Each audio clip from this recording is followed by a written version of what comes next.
Hello and welcome to Own Your Wellness, the podcast for people who want options to heal, feel stronger, confident, and healthy. I am your podcast host, Tammy Egbert.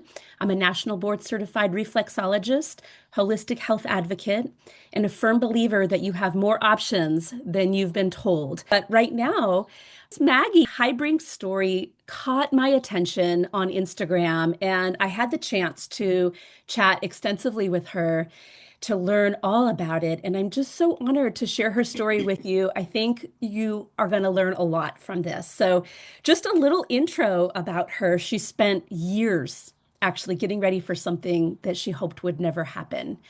And it's kind of a twist of the story because after having kids, she shifted daily habits to include clean eating, non-toxic living. She actually lived an active lifestyle. She even had a regular fitness routine, and she became a gym owner of two gyms in the Missouri, St. Louis area.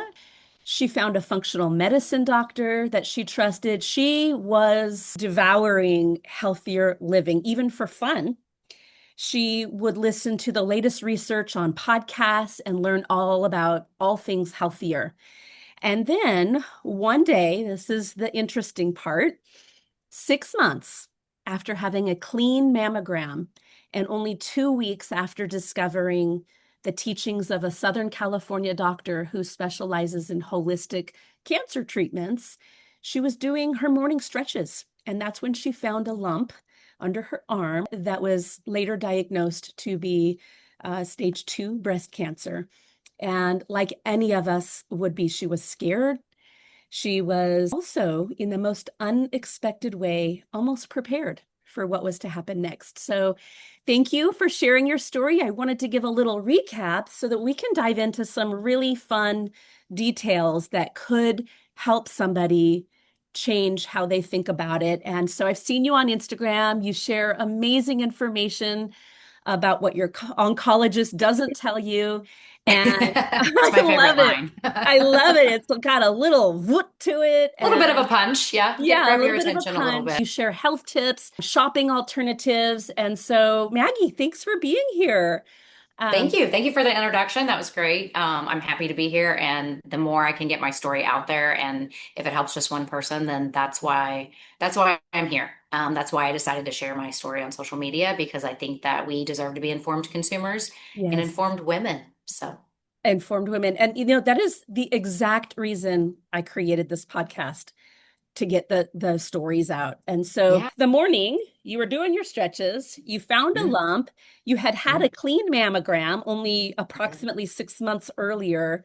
Yes. How quickly did all of your prior research and healthy living learning Mhm. kick in and tell you how you were going to navigate this differently? Almost immediately. I mean, honestly, I know my body very well, being a very health conscious person and a health minded person and living the lifestyle that I was living. I knew that this was not normal and I knew it could be a couple things. It could have been an infection. However, I hadn't been sick in 4 or 5 years in any way, not even a cold. So I ruled that out immediately in my mind. So the first things that came to my mind were, of course, breast cancer and lymphoma. I honestly was not worried about breast cancer because of my clean mammogram 6 months ago. I thought there's no way that something could have progressed into a lymph node because it wasn't in my breast, it was under my arm. In that short of time, I really didn't think that's what it was. So I thought I'm dealing with lymphoma and I immediately started researching. One thing I didn't mention on our previous call was I looked into stem cells because I do have both my children's stem cells banked. And I thought, okay, maybe this is a situation that could help. And so Sure. I was going down every avenue. But the first phone call after I called my doctor and got an appointment was to the California clinic that I had heard on the podcast because I knew if this diagnosis came down the pipeline, that's where I wanted to be treated. You're immediately stepped into motion. You go Mhm. through all the things to get the proper diagnosis, the testing and all of that. And your Right. oncologist recommended traditional chemotherapy, and you kind of pushed back. You I did what did. yes, I love it. I So, did. I knew that if I could avoid full on chemotherapy and radiation, that that's what I wanted to do. I have seen the destruction that it can cause personally from people in my family, friends. I think everybody kind of knows somebody that has, been through that, and they can see how hard it is on your body. Um, and I knew that that was not something that I wanted to do. I'd worked very hard for my health, and I wasn't going to just do what the doctor said, so to Yeah. speak. I was going to listen and I was going to gather information, which is what I did. And then I was going to get a second opinion, which is also what I did. And I did research on what else is there, because the information that I was given in my, once they did pathology on my biopsies and they got me the stage and the type and all the details of my specific cancer, chemotherapy only added around 5 to 7%, basically, of an increase of not having a recurrence. And to me, I could do a lot better than 5 to 7% with other things. Yes. Oh my gosh, that takes such a level of self-trust that most women in that moment, they're not trusting It's themselves. They're it's just hard. desperate. Yes, and I can't speak to it, but I can just only imagine, the desperation and fear. I love the second opinion Mhm. because why not get a second opinion? And I think that's one thing that a lot of people don't get the Mhm. opportunity to do. But I Oh, think the reason being is because cancer is such a fearful diagnosis. We're immediately scared. We're immediately yes. petrified, honestly, of, is this going to kill me? Because that's cancer and death. They just go hand in hand. That's where our mental state goes. Yes. But in the majority of cases, not all, I'm not putting it on a blanket on everything, but in the majority of cases, you don't have to make a decision right then and there. You do have a couple weeks, maybe even a couple months, depending on your situation, to go gather information. But the doctors aren't going to let you think that. They're going to definitely try to rush you into getting a port and getting chemo and getting surgery, because they tried to do that to me. And I said, no, I need time to figure this out. This is my life, and I want to make sure I have all the information. And it's fine. You need to take a breath and be able to Okay. do the research so that you can do what's best for you. So in real life, there is a rush factor, Hmm. and you knew enough to know to take a breath, assess Hmm. your options. And Yes. just 2 weeks prior to you discovering this, you were Hmm. just browsing, listening to, devouring information, Hmm. and you had discovered Dr. Keneally, who uh, is a medical doctor and who Hmm. treats cancers holistically. So, Yes. what stood out to her? Dr. Keneally, she stood out to me because she is an absolutely, first of all, she's so positive. She's radiant. She's hopeful. She's inspirational. You can just gather that from the way that she leads herself on social media. Yeah. And then once you listen to her or you follow her on Instagram, she's so intelligent. She's ahead of the game. She's not just going back to, so she just turned 69. So she was in medical school, I believe it was like 40 years ago. And she was taught the same thing every other MD was taught. As far as cancer goes, there's surgery, there's chemo, and there's radiation. That's what she was taught 40 years ago, but that's not what she does today. She goes beyond that. She finds the new, the rising, the different, the integrative, the holistic, and she blends them together for the best thing that you can do, which is healing your body. She taught me, and I've always learned this, or I've always known this, but she really integrated it into my mind that, for one, your body's designed to heal itself if it's given the right situation. It can heal itself. That's why we have an immune system. That's its job, is to protect us. There's nothing our body wants more than to keep us healthy. So she said, you have to have the mindset of healing. You have to believe you're already healed, and you have to know that your body can heal itself, and your cells that are cancerous can become normal again. So that was one thing. And then the other thing, she taught that if you do not, cancer is a symptom. It's a symptom. Your body's telling you something is urgently wrong inside. I need you to fix it. It's not, yes, it's a disease, but it's a symptom, because there's all these underlying things that made that symptom pop up. And what Dr. Keneally does is she finds those underlying things, she treats them so that you're healing your terrain, as everybody calls it, which is just your cells, your body at a cellular level. Yeah. I love the mind, And the that doesn't happen mindset. in a regular oncology office. Right, right. Such a shift in mindset. It's a symptom that's telling you, Hmm. okay, time to wake up and do Right. something. You didn't And you notice know, it all like if you think before. of it, a tumor, that's your body's way of protecting you. Yes, it has the capability to do damage, but it's wrapping up all these, rogue cells that have gone bad and it's keeping them in this area. And it's like, help me, take care of this, get rid of this. I can't do it. I need Mhm. help. You said she's a regular doctor, learned everything that all Hmm. the other doctors do. I love that. But she incorporates it in a way that is different and more holistic. So I was absolutely mesmerized by the method that she used for you. Low dose chemotherapy with insulin. Yes. Share with us what that is, because I know people haven't heard of it. No, it's not talked about, unfortunately, but low dose chemotherapy, it's also called fractionated chemotherapy because you're getting a fraction of what is considered to be a normal dose. So instead of getting 100% of a dose, she delivers 10 to 15% of a dose. Therefore, it doesn't wreck your body. You don't have the hair loss, you don't have the immune system problems. It's not as hard on your liver, and you still get the effects of traditional chemotherapy going in and finding those rogue cancer cells. The delivery method is what is so special with Dr. Keneally. It's called insulin potentiation therapy, IPT. And you fast before your chemotherapy appointment. So that way you have a low blood sugar. And when you go in, you have a nurse, you have a medical assistant with you while you're getting your chemo delivered. And what they do is they track your blood sugar about every 5 minutes. You're given insulin to drop you down to about 40. Once you hit that mark, that is when they go ahead and they give you your chemotherapy, and then you start to eat. And that's a little bit of a treat because you get to eat something that has a high glycemic index or is sugary. And I was the cookie girl. I always took a chocolate chip cookie I'd be right because there that's with going you. to. I'm a cookie I took girl. a cinnamon roll once too because it was delicious. But that's going to then raise your blood sugar back up to a normal level because 40 is very low. But for a otherwise healthy person or somebody that doesn't have type 1 diabetes, it's not as severe of symptoms. And like I said, you have a nurse with you the whole time. The only thing I really ever felt was I would get a little bit sweaty. Sometimes things would be a little bit, you feel a But you little had bit a medicine nurse heady. Yeah. monitoring the whole time. Yep, they're monitoring you and it's within minutes. It's not a long time lapse. And the theory is because cancer cells intake more glucose, up to 15 times more than a regular cell. And so the insulin dropping your blood sugar is going to starve them. And then you eat something sugary, it's going to feed them while the chemo is going through your body. So they also eat the chemotherapy. It's very Wow. cool. It is very cool. Now, this was just one of the options that you had that you chose. One of the things that I loved when you were describing this, so dedication, you were absolutely dedicated. You decided this is what you wanted to do.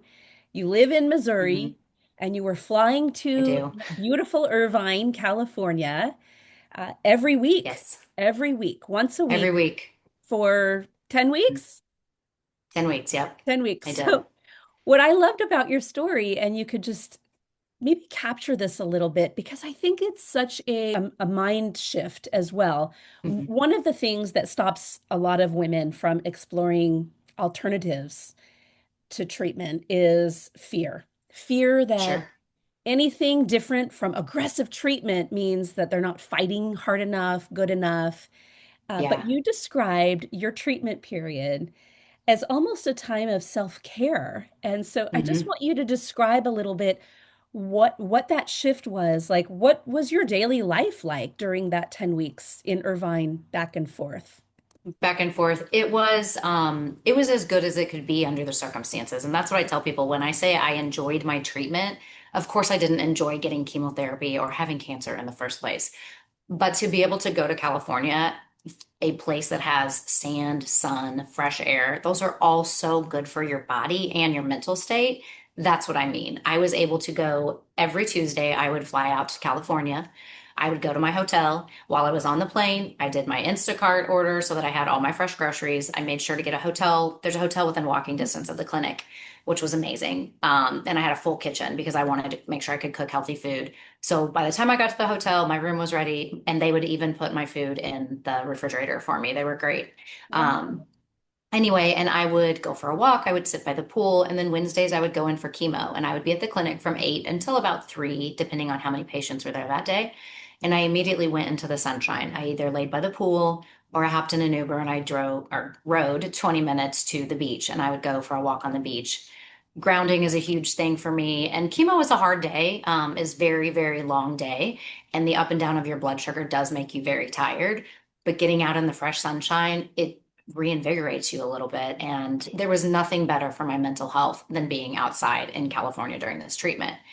And then on Thursdays, I would go in the clinic for just about 2 or 3 hours. I would have some follow-up IVs that were done, check in with my chemo doctor, and then I would go straight to the airport from the clinic, hop on a plane, fly back home, and be home Thursday night with my kids. And then I felt pretty good because I was getting a lower dose. I would say until about week 5 or 6 because it does have a compounding effect. Mm. And so by then I was starting to feel a little bit nauseous. I was very, very tired. But the effects of chemotherapy really started to hit me on Fridays and Saturdays. And they always say it's the second day. So mine was on Wednesday when I received it. And by Friday, I was pretty much on the couch. And Saturday, I was on the couch, but a little better. And then Sunday, I would try to get caught up at home. Mondays, I would work on my business. And Tuesdays, I would fly out again. And the silver lining of it all, not only being in beautiful California, really did help my mental state throughout the treatment, but was the people that I met, not just my nurses and my doctors, but the other chemo patients. I'm still friends with two of them today that we had chemo every Wednesday together. And so it was kind of like, oh, yay, we get to see our friends on Wednesday, and one was from Washington, one was from Texas, and I was from Missouri. So we would have never met otherwise. Yeah. Wow. It was kind of touching me. I mean, you still were fighting for your health, Yeah, but I'm just hearing this and I'm knowing, I'm a business owner myself. I'm a mom, a wife, and you must have had support. of Um, course. yeah. And so I'm just really feeling for the women who maybe don't feel supported or feel they have Hmm. support or maybe have younger kids. Your kids are a Right. little bit older. Hmm. There's a lot of factors here. So There I'm, are. There are. yes, And definitely, I mean, when you're going through something like that, you need all the support you're going to get. I mean, I had two teenagers at home. Luckily, I live next door to my parents. I am single, so I don't have a husband or anybody at home, but my parents were next door. I have amazing friends, and people were checking in on us. My kids were amazing. They kept up with their chores, yeah, and they made sure mom didn't want to come home after chemo to a mess or anything. My parents went with me when they could. My kids came out a couple times. My dad was amazing.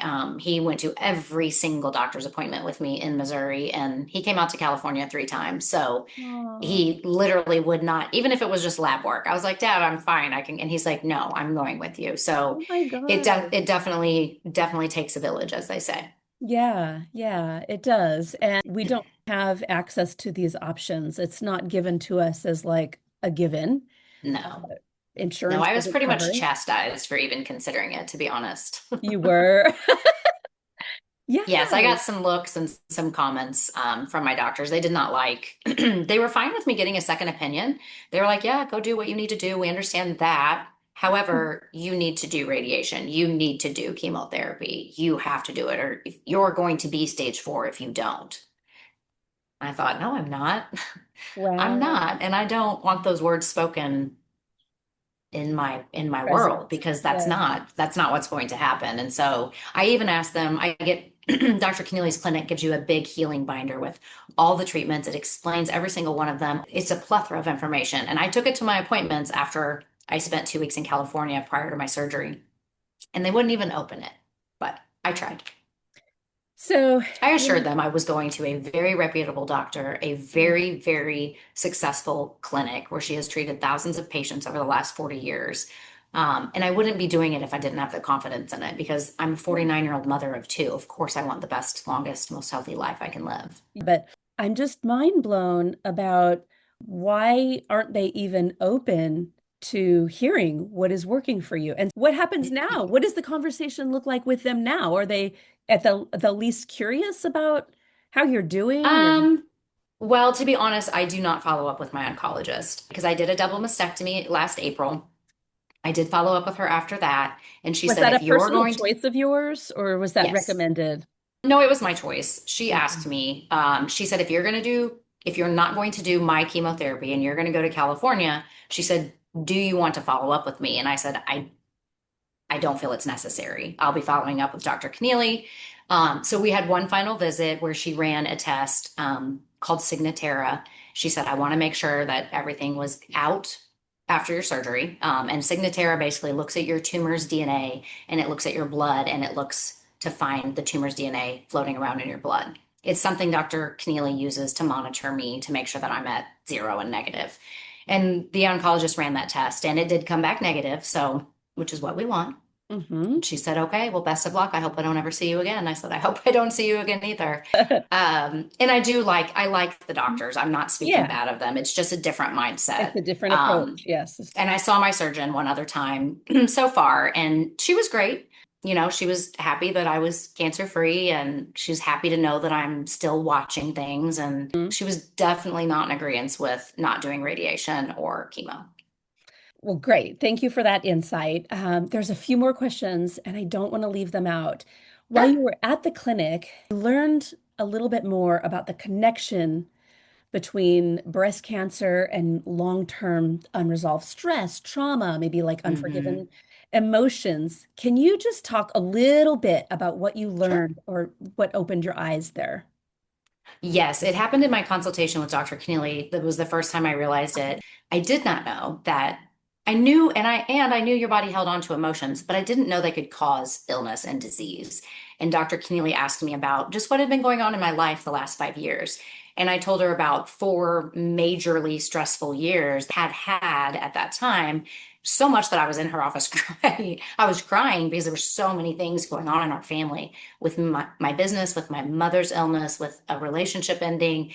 There was a lot. She said, that's a big part of your diagnosis. And I was just like, what do you mean? And she just basically explained how your emotions, when they're trapped in your body, they're going to weaken your cells. That's the very, very cliff notes of it. And you have to process those and release them so that your body can heal, not just physically, but emotionally. And so, one of the key components of her treatments is emotional therapy. So, I had that every time I was out there. So, it was definitely one of the big things that I didn't realize. And she said, especially breast cancer, she said, breast cancer is considered unrest in your nest. And she said, your nest is your immediate family, yourself, your kids, your parents. So if there's a lot of things, and siblings, if there's a lot of things going on in those areas, a lot of times that's another root cause. And I had Mhm. something in every area besides my children. They were great. I'm glad So your yeah, it was children are a, good. While you're there, they offer a plethora of they so do. many other services. I know They red do. light therapy. Name some of the things that you also got to enjoy while you were Yeah. there.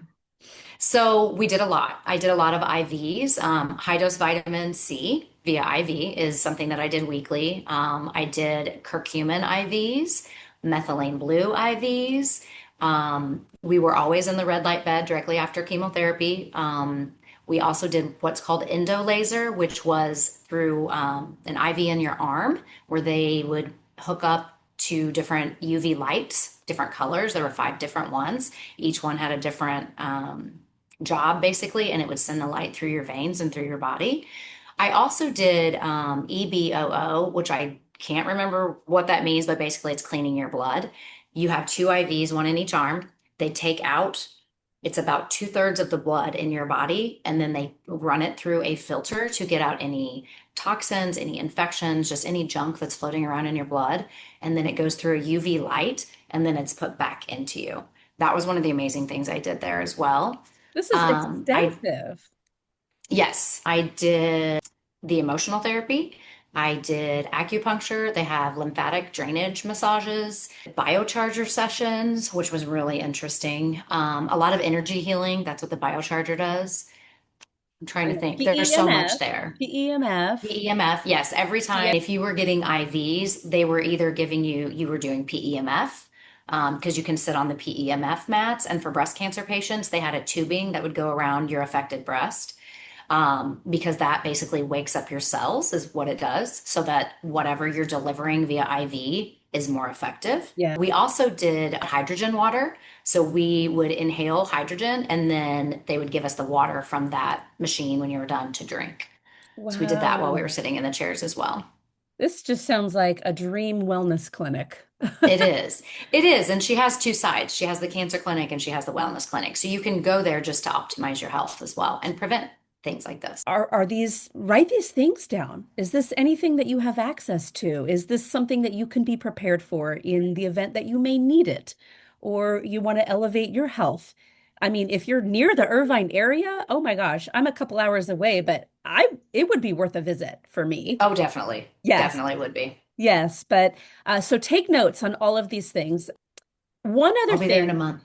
you'll be there in a month? I'll be there. Yeah, I'm going to get another treatment that is also state of the art and something I had never heard of. It's a Oh, maintenance treatment. oh, what is it called? It's called SOT therapy or Okay. Q restraint therapy. It kind of has two names, but the very Cliff Notes version is they have a sample. The lab RGCC has a sample of my tumor, and then they have a sample of my blood, and they are teaching my immune system cells basically to go and look for my cancer cells. And so they took my blood, they teach it, and then they send it back, and then I go get it infused. And then it works for 6 to 12 months. So you have basically these little fighters in your blood It's like looking for rejecting. leftover, Oh my leftover cells to gosh. kill them. Yeah. Wow. Wow. So this is definitely something you need resources for. Um, Yes. it's a huge blessing that you have the resources for it. Yes. So I realize it's Absolutely. not an option for everybody, but Right. I don't know if there's ways around that. I don't know. I would love to have a special just on that alone. I know, But I agree. It yeah, is, but I think that there's still, I hope that people can still pull from a lot of the things that we've talked about that you can do outside of going to just Dr. Keneally's clinic. There, even yes. just the IVs are available, at a lot of different places. And other places do offer low dose chemotherapy. She's not the only one in the country. There are multiple centers that you can go to. And just for the simple fact of knowing there are options, I think is empowering. Yes, I love that. Thank you for mentioning that. And I really want to touch on this because I know when I'm on Instagram, I see all this information about this because you also learned how cancer can be driven by things like mold, fungus, parasites, and Hmm. things that are Yes. outside of just the standard oncology conversation. Right. So Yeah, for the it's not woman, showing on your CBC. Right, right. Yeah, regular How blood would it? count. So for the woman watching who thinks that she's doing everything right, which you thought you Mhm. were doing everything right too, but Right. what would you Yeah. want her to pay attention to the most that most people are completely overlooking? I know one of the biggest drivers for all disease is inflammation, but Yes. nobody checks it. A lot of people talk about it, and there's anti-inflammatory diets and there's all these supplements, but how do you know if you're inflamed? There is a blood test that you can have your doctor run. It's the CRP, it's C-reactive protein, and it's not a direct inflammation test, but it is a marker for inflammation, and it's one that my doctor runs every 3 months because if you have inflammation, you will eventually have something. I think that's very important. Also, if you're wanting to dive deeper than just your regular health checkup where they check your cholesterol, maybe your glucose, your weight, go deeper. Check for parasites, check for mold, check for heavy metals, check for underlying viruses, Lyme disease, Epstein-Barr, things like that that aren't really tested. Those are all underlying causes of cancer. And also check your water. If you're drinking tap water, please filter it because there's a lot of arsenic in tap water. And filter your air is another thing that you can do. So Yes. the more things that you can filter, the better. But those are a lot of the underlying causes that just people don't know about. And they're not really talked about like at your regular well woman check or if you just go into your doctor for regular blood work. We don't talk about those things, but they're definitely You are important. so good at sharing the gamut. Thank you so much. I love it. I love it. So maybe there's a woman watching who just got a diagnosis. Maybe she's Hmm. in the middle. I actually know a few myself who are in the middle of Yeah. treatment and they're questioning everything. What do you wish someone had said to you in that first week that Oof. nobody said to you? I think the most important thing is to trust your inner voice. Um, and to trust that you do have time. Like I said, I think one of the biggest factors when you get a cancer diagnosis is we are rushed. And there's no denying cancer is a multi-billion dollar industry, and chemotherapy is one of the most expensive drugs out there. And doctors are paid very well for giving it. And yes, there are people that need chemotherapy 100%, and it can kill cancer 100%. However, don't be pushed into something that you're not comfortable with. What I tell my friends or people that I've talked to over the last year is if you do receive a diagnosis, think of your doctor as your guide. They're not the end all be all. They're not the law.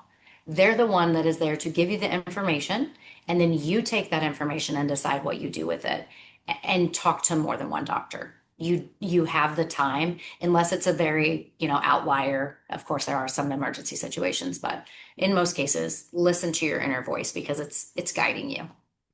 You are an amazing guide for people. Obviously, what you did, it took courage. Thank you so It was much. hard. I Yeah, it don't was I don't hard. want to I'm make glad it you sound said. like it's easy because it's Yes, definitely not. It was the hardest decision of my life. Every yes, time I talk about it, I get so emotional because to have a doctor tell you that you have cancer and you know in your mind there's something inside me that could take me out, and I have kids, and I'm only 49 and all these things. So to go against the grain of what everybody does, it was hard. It was hard, and there were times I questioned myself, but that was only after I was somebody spoke fear into me.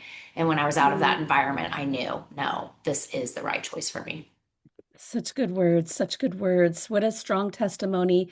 The biggest message I hear is that you trusted yourself. Even you chose a path that was not an easy one, but you made the decision and you just kept pursuing it. So Yeah. you don't sound like a complainer. Uh, so what I see here is just mindset, staying positive. Yes. You wanted to be Yes. surrounded by only positive, uplifting words, not to be Yes. in denial, but to No. but give yourself the best. Your cells listen. Yes, And I know yes, that sounds woo woo, and people think, oh, come on. No, they do. That's why frequency, your body has a frequency. And when you're ill, your frequency is lower. So your cells hear every single thought in your mind. yes, yes. Well, great. I'm going to go ahead and close this out and celebrate your 18 months Yeah, post 18 months cancer free. cancer free. What a gift to every woman watching. You are a gift. I'm going to just cheer you on your Instagram, all Thank your you. accounts. Yes, for sure. And actually, I'm going to be sharing where people can reach you. You gave me all Okay, that great. Yeah. information. So you guys And make I sure. welcome messages. I love talking to people on Instagram. I've built such a community there. I have some very, very good friends there. It never bothers me. I answer everything that I possibly can. I answer all my messages and I love conversation. So I'm happy to help in any way. Perfect. That's wonderful. If this episode impacted you or made you think differently in the least bit, please subscribe to this podcast so you never miss what's coming next. We have amazing things coming, and you just never know who it's going to impact. So share this one, send it to every woman in your life so she can know that there are options for her too. And thank you so much, Maggie, for being here. Thank you. Thank you for having me. I'm so glad that you did. Yeah.